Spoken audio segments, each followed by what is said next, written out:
باش تا چەند ڕووداوەکانی ئەمڕۆ بەلای تۆ چاوەڕوانکراو بوون؟ بەڵێ سوپاستا دەکەم. من پێشتری ژە میێوارەی لە ڕێگای تەلەفۆنەوە بزانم پێم ڕاگەاندن کە ئەم ڕووداوە بلانی کەم بە نیسبەتی ئێمەوە وەکو کورد و بە تایبەتی تریش بە نیسبەتی منەوە بە شخصی چاوەڕوانکراو بووە لەبەرەوەی کە پێشتر ئەو بارودۆخەی کە ئەو وەزعی کە دروست بوو لە کە هاتنە سەر ئەنجومەنی نوێنەدار خۆپیشاندەران هاتنە ناوچەی سەوز زۆرمان هۆشداریدا لەوەی کە ئەم سیناریۆیە ئەگەری دووبارە بوونەوەی هەیە و ئەم قەزەیەکی تەنیا ئەمنی نییە بەوە چارەسەر ناکرێ فڵان کەس بگۆڕدرێ و لە هێزەکانی پارێزگاری ناوچەی سەوز بگۆڕدرێ بە کەسێکی تر بهێنرێیان هێزە بگۆڕێ بە مەجموعەیەکی تر بەڵکو ئەم قەزەیەکی سیاسیە و ئەمە پێویستی بە چارەسەری سیاسی هەیە.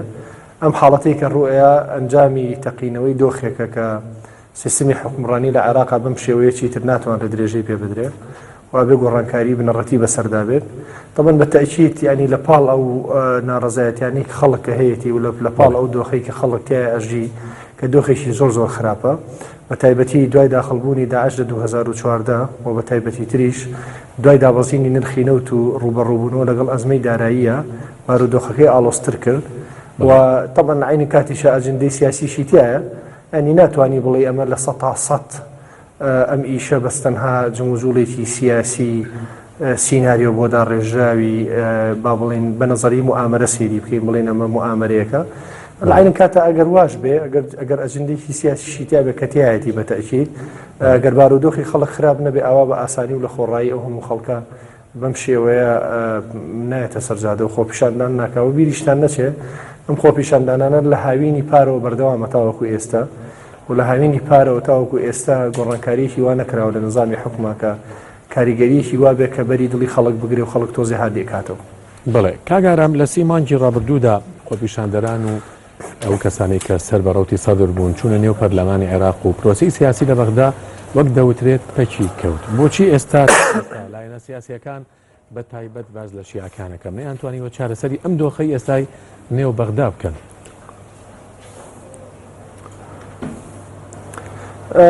پێشتری جواب بزانم لە مناسبەی جیاجا جوابی ئەم پرسیارەمانیاوەتەوە بەڵام هەر بۆ تەئکیدکردنەوە ئەم کێشەیەک وەکو باسم کرد بە تایبەتی تر لە نێوان پێکهاتە شیعەکانە دەسی پێکرد لە مۆزوعی گۆڕینی حکم و مۆزوعی دوورخستنەوەی هەندێک دەموچاوی زۆر بارز لە عملی سیاسی و ئەم بارودۆخە دوو قەزەیەکیان قەزەیەکی جەوهەری و قوڵە وەکو باسم کرد پەیوەندی بە نظامی حکمەوە هەیە لە عێراق. هەموو هێزوو لایەنە سیاسیەکان تاوەکو ئێستا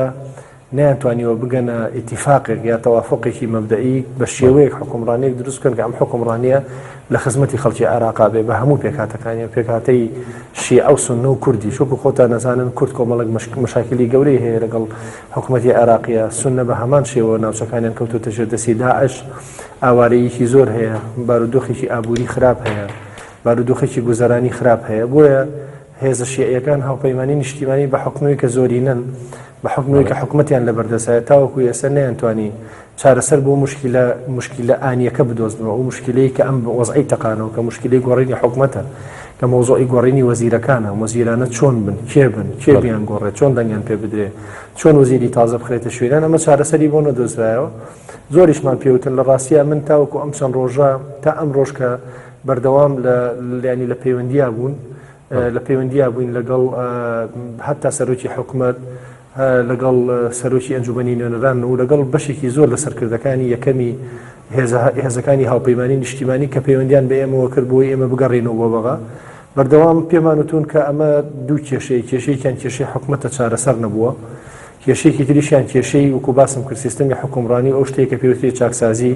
بەداخەوە ڕاستی چاکسازیەکان بوون بە گۆڕینی شەخص بە شخصی تر بەبێ ئەوەی دەستکاریی بنەڕەتی بکات لە سیستەمی حکومڕانی وەکو باسم کرد و ئەم قەزیانە بیرتان نەچی ئەمێ قسەیەک بکەم کە گرنگە ئەویش ئەوەیە کە زیاتر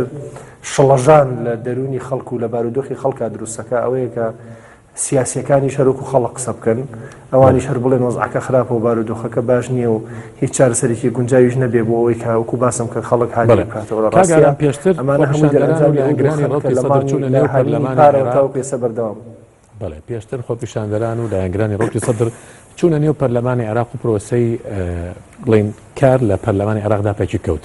ئەمڕۆژ چوونە سەر ناوچەی سەوز پێ دوایە ناوچەی سەوز یاخود حکوومەتی بەغدا لە کار دەکەوێت ئەگەر هاتوو لە کار کەوت عێراق بەرەو کوێ دەڕوات والله ما ناتوانم بڵێم ئەوەی پەرلەمان تەمان بۆچی ئەوەی پەرلەمان وازەح بوو تیاری سەدری ئەو کاتە بە ئاشکرا تهدیدیان کرد لە جەلسەکەی گۆڕینی ئەو پێنج وەزیرەش تهدیدی خۆیانیان کرد و وتیان ئەگەر بێت و گۆڕانکاریەکان هەفتەی داهاتوو نەچێتە سەر خەڵک یێتە سەرتان و تهدیدەکەی خۆیانیان بردە سەر ومن لە قاعەی ئەنجومەنی نوێنەرانە لە هۆڵە گەورەکە دوای ئەوەی کە مانگرتوەکان ڕێگەیان نەدا جەلسەکە بەردەوام بێ گواستمانەوە بۆ هۆڵە گەورەکە ئەنی با بڵێ هۆڵی مناسەباتی پێڵێن لە پەرلەمان لەو هۆڵە کاتێککە ئەو مۆزوعات تێپەڕی پێنج وەزیرەکە کە گۆڕانکاریان بەسەر ئەو ڕۆژە ئەوان هەڕەشی خۆیانیان کردوتیان ئەگەر بێت و ئەم ئیشە نەڕوا خەڵک دێتە سەرتان لە جەلسەکەی دوای ئەوەی سی چوارەوەکو باسە کرد لەبەرەوەی کە نیساب تاوا نەبوو خەڵک هاتن و ئەوە ئیشی پەرلەمانی بەو شێوە تعتیل کرد لەبەرچی لەبەرەوەی کوتلەکانی پەرلەمان کوتلەکان ئەمانە نوێنەرایەتی هێزە سیاسیەکانەکەن ئەم هێزە سیاسیانش لەسەر کۆمەڵێک مەوازی کە بە تایبەتی تر وکوتم قەزی یەکەم کە قەزی حکومەتە ڕێنەک ڕێکەوتن نەبوو قەزی دووهەمیش قەزی ئەوەکی باسم کردەوەی کە چاکسازی چۆن نەکرێت چۆن ناکرێت ئێستا من نازانم یعنی ناتوانم پێت بڵێم ئایا بارودۆخی حکومت لە 100% پەکیەکەوێ یا پەکی ناکەوێت چکە تاوەکو ئێستا وەکو بۆم باس کردی وتم ئەم قەزەیە ڕاستە خۆپیشاندانە و ئەم قەزەیە داواکاری خەڵکە بێ ڕێزی لێ بگیرێ بەڵام ئەجندەی سیاسیشی تایە بە تەکید و کۆمەڵێک لە دەوڵەتانی دنیا و زلزل هێزەکانی دنیا بە تایبەتی ئەمریکا و دەوڵەتانی ناوچەکە ئەمانە بە تەکید دێنە سەر خەت و قەزیشی هەروە ئاسان نییە ئەگەر بەمنەوە ئەو بەم جۆرە لە کاتێکە کە شەڕی داعش هەیە لە کاتێکە کە خۆتان نەزانن بەشێکی زۆر لە هێزەکانی شیعە هێزی چەکاریان هەیە جگەلەوەی کە حەشدی شعبی هەیە ئەم هێزە چەکدارانە ئەگەر بێت و چارەسەرێک نەدۆزرێتەوە بۆ ئەزمە سیاسیەکە بەدڵنیایی و ڕۆڵی بەغداد یان با بڵێن وەزعی بەغا بەرەو خراپتر ئەڕوا ئەمە ئێستا زووە لە ڕاستیە من ناتوانم بڵێم پەکیەکەوێت لە 100% یا پەکی ناکەوێت بڵێ ئارام شێخ محەممەد جێگری سەرۆکی پەرلەمانی عێراق لە سلێمانی و ڕاستەخۆ لەگەڵمان نبوویت بۆ گفتوگۆ لەسەر و داواکانی ئەمڕۆی بەغدا سپاس بۆ ئامادە